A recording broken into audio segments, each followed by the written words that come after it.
안녕하십니까. 저는 Bending Strength and Toughness of Heat Treated Wood, 즉 가열 처리된 목재의 굽힘 강도와 강인함에 대해서 발표를 할 치의학과 2학년 3219-2679 오지우입니다. 이 논문의 저자는 다음과 같습니다. 일단 먼저 저희 발표에 대한 목차는 다음과 같습니다. 먼저 논문을 미리 보겠습니다. 논문 첫 장에는 Abstract, 요약과 Introduction, 설명에 들어가 있는 이런 첫 장을 가지고 있습니다. 논문 요약을 들어가겠습니다. 먼저 저자는 정적 굽힘에 대한 하중 편향 곡선과 열 처리된 목재의 굽힘 변형에 대한 하중 시간 곡선을 상세히 조사하였습니다. 이때 공기 중의 산소의 영향도 함께 조사되었습니다. 시트카 스프루스는 질소 가스와 공기 속에서 0.5시간부터 16시간 동안 섭씨 160도 이상으로 가열되었고, 자유굽힘 진동시험, 정적 굽힘 시험을 한 결과 이로 인해 얻은 결과는 총 4가지였습니다. 먼저 첫 번째, 정적 역률은 열처리 초기 단계에서 증가하였다가 후에 감소한다. 이 감소량은 질소보다 공기 중에서가 더 많이 감소한다. 열처리 초기 단계에서 굽힘 강도가 증가하다가 나중에 감소한다. 이때 이 감소량은 질소보다 공기 중에서 더 많이 감소한다. 세 번째, 파열에 필요한 일은 가열 시간이 증가함에 따라 꾸준히 감소한다. 공기보다 질소에서 더 많이 감소한다. 네 번째, 충격 굽힘에 흡수된 에너지는 열 처리 초기 단계에서 증가했다가 나중에 감소한다. 이때 질소보다 공기 중에서 더 많이 감소한다. 이렇게 총 4가지입니다. 그러면 이제 논문에 대한 소개를 하겠습니다. 먼저 이 저자들은 이전 논문 하나 다루었는데, 이 이전 논문에서 질소가스나 공기에서 열 처리된 시트카 스프루스의 진동 프로펠러에 대해서 조사하였습니다.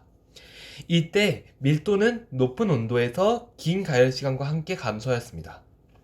일반적으로 특정 역률과 특정 진단계량, 그리고 결정성 지수, 결정폭은 열 처리 초기 단계에서 증가했다가 후에 감소하는 추이를 보입니다. 종방향 방향의 손실 접선은 모든 조건에서 증가하였으나 방사 방향의 손실량은 감소하였습니다. 또한 열 처리에 의해 나무가 더 부서지기 쉬워진다고 하였습니다.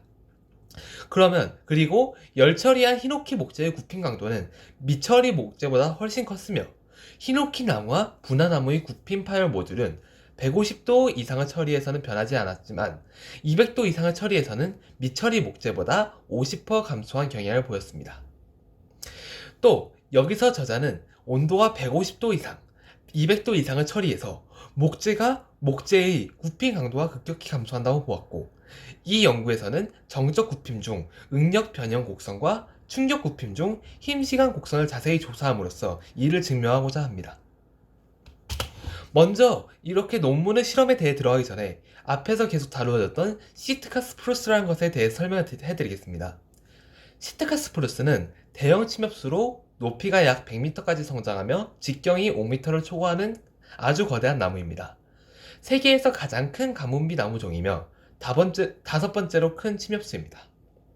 강도와 탄성이 모두 훌륭하여 악기에 사용되는 목재로는 적합합니다.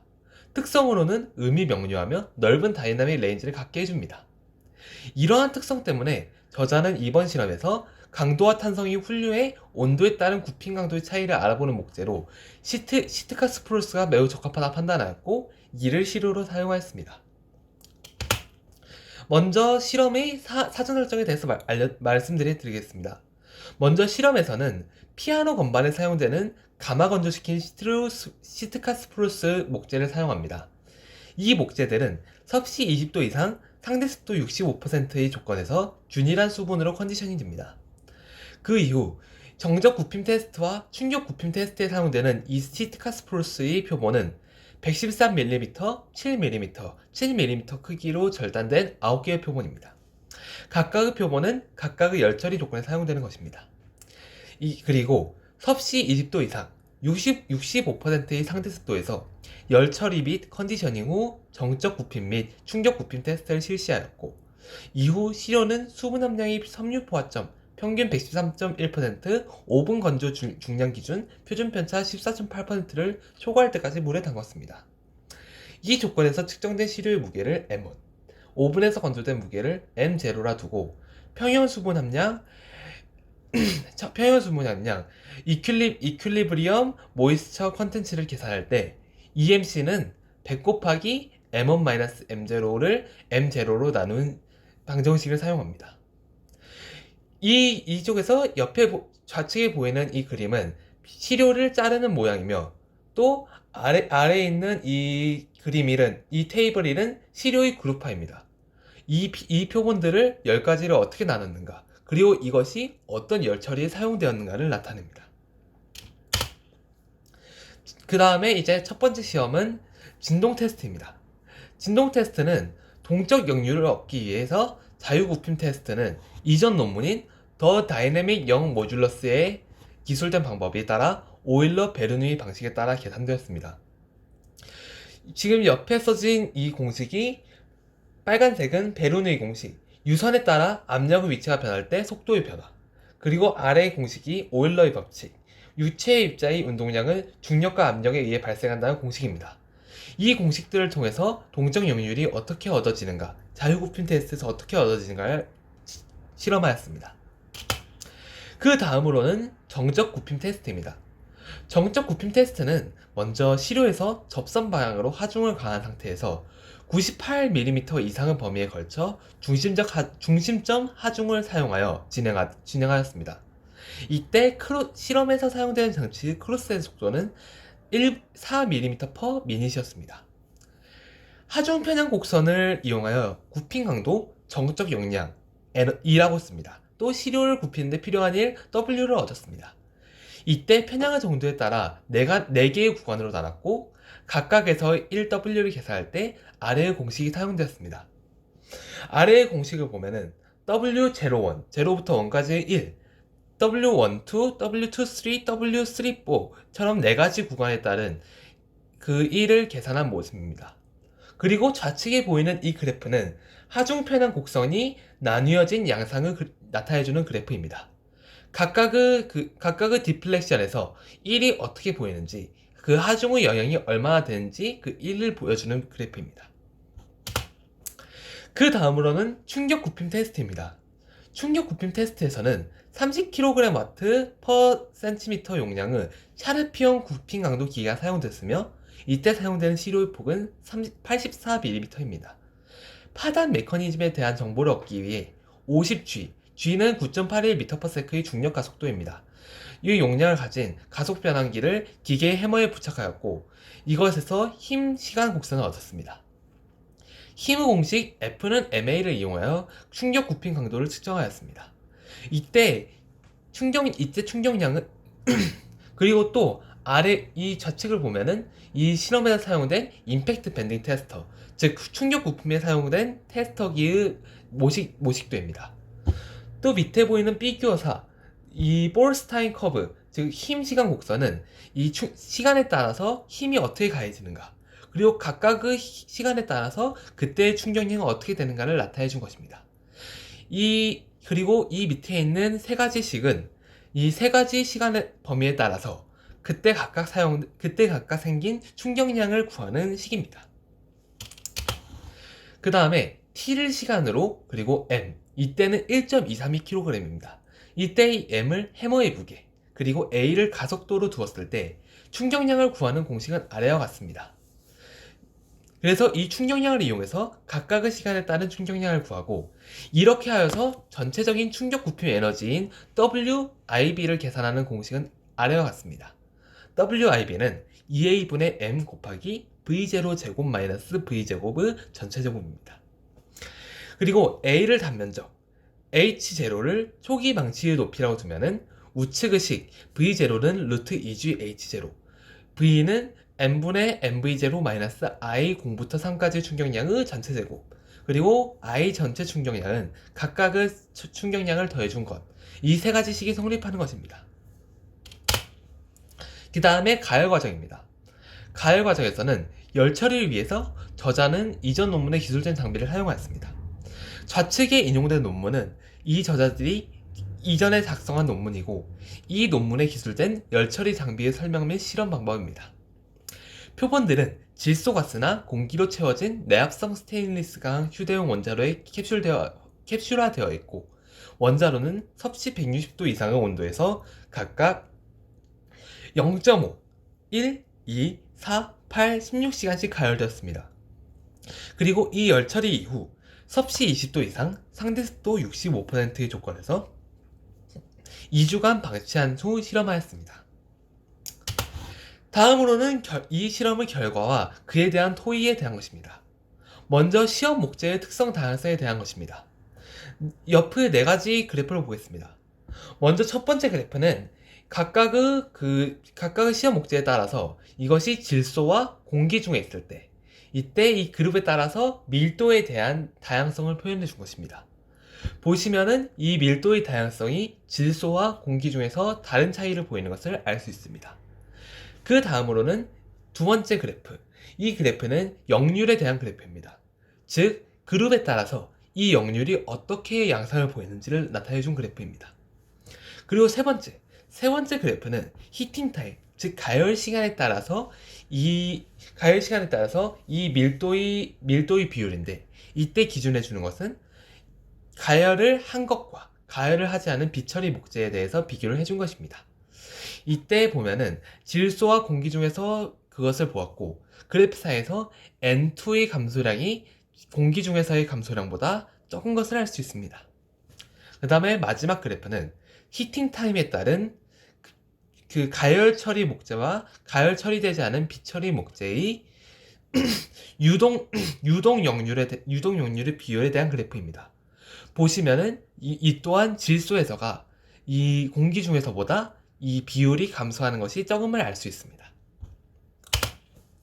다음으로는 이퀄리브리엄 모이스처 컨텐츠, 즉 그 습도 평형 지수와 정적 굽힘 테스트에 대한 결과입니다. 먼저 첫 번째 그래프를 보겠습니다. 첫 번째 그래프는 이퀄리브리엄 모이스처 컨텐츠, 즉 이 EMC에 대한 그래프인데, 섭씨 20도, 상대습도 65%에서 가열 이후 이것이 감소하는 것을 볼 수 있습니다. 보시면은 히팅 타임 이후 이 EMC가 점점 감소하는 양상을 보입니다. 이것은 가열 이후 시료의 구조가 바뀌었음을 의미합니다. 그 다음으로 두 번째 그래프입니다. 두 번째 그래프는 목재를 가열 시간에 따라서 역률의 비율을 본 것입니다. 보시면은 히팅 타임이 증가하면 할수록 초기에는 증가를 합니다. 역률이 초기에는 증가를 하지만 질소와 공기 중에서 모두 일정 시간 이후에는 점점 감소하는 것을 볼 수 있습니다. 그 다음에 세 번째 그래프는 목재를 가열 시간에 따라서 굽힘 강도의 비율을 알아본 것입니다. 보시면은 굽힘 강도 또한 가열 초기에는 증가를 합니다. 하지만 가열 초기 이후 시간이 지날수록 이 굽힘 강도와 질소와 공기 중에서 모두 감소하는 양상을 보임을 알 수 있습니다. 마지막으로 이 목재를 가열 시간에 따라서 조사한 것인데, 이것은 파괴에 필요한 1의 비율입니다. 파괴에 필요한 1의 비율은 가열을 할 때 점점 감소하는 양상을 보입니다. 그리고 이 4가지 그래프를 모두 보면은 첫 번째, 두 번째, 세 번째 그래프는 모두 질소, 즉 검은색 찬 동그라미가 이 감소량이 더 적은 것을 알 수 있습니다. 즉 공기 중에서가 그 감소량이 더 크고 질소상에서는 그 감소량이 적은 것입니다. 반면 그 가열 시간에 따른 파괴에 필요한 일의 양, 즉 ratio of work needed for lecture는 질소에서가 공기 중에서보다 낮은 걸 알 수 있습니다. 즉 질소상에서 이 필요한 힘의 양이 더 적은 것을 알 수 있는 것입니다. 다음으로는 충격 굽힘 테스트에 대한 결과입니다.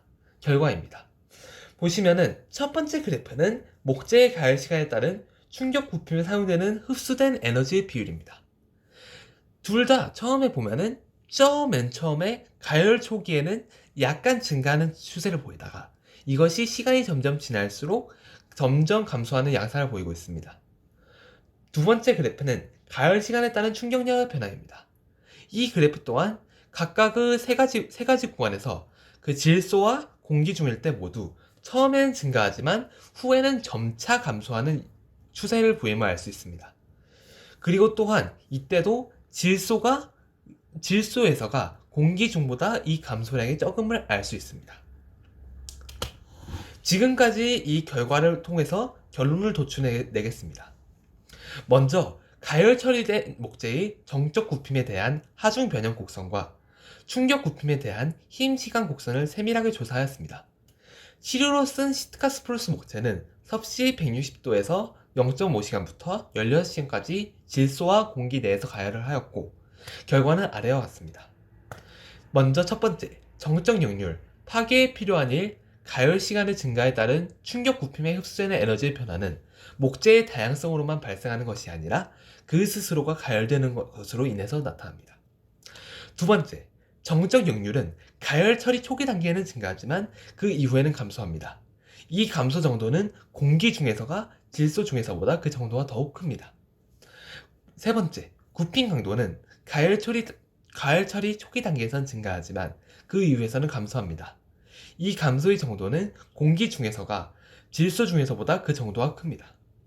네 번째, 파괴에 필요한 일은 산술적으로 가열 시간에 따라 감소합니다. 이 감소량은 질소에서가 공기 중에서 더 큰 것을 알 수 있습니다.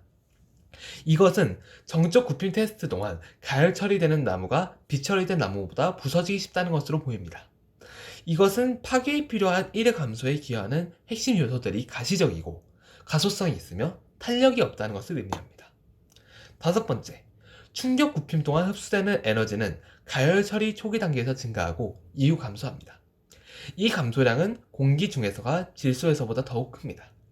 이것은 충격 굽힘 테스트 동안 충격량이 시간이 지남에 따라 감소하는 것을 보아 가열 처리된 나무가 더욱 부서지기 쉽다는 것을 보여줍니다. 즉 결론적으로 가열을 해줄수록 이 나무의 굽힘 강도는 점점 감소하고, 그에 따라서 이 굽힘 강도가 약해지기 때문에 그 변형에 필요한 1의 양이 줄어들고 더욱 부서지기 쉬움을 알 수 있습니다. 이상으로 논문에 대한 발표를 마치겠습니다. 감사합니다.